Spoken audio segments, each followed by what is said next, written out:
বন্ধুরা কি করছো? আশা করি ভালো আছো। এখন আজকে আমি কি রান্না করব তোমাদের সঙ্গে শেয়ার করব।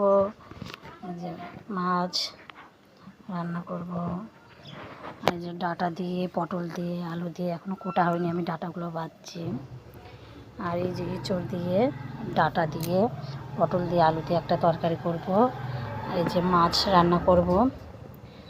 আর কি করব তোমাদের সঙ্গে শেয়ার করছি।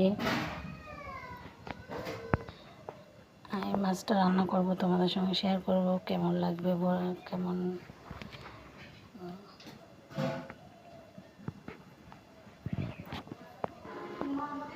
এখনও কোটা হয়নি, আমি ততক্ষণ আমি বাছছি এখন ডাঁটাগুলো এখন বাছা হয়নি, এখন তরকারিও কোটা হয়নি।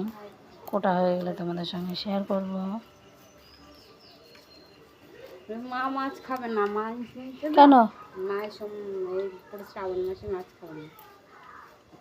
মার জন্যই তো নিল, বললো যে, কিন্তু খাই তো, শুধু সোমবারই খাই না, প্রতি বছরই তো খাই। বলছি প্রতি বছরই খাই, মানে না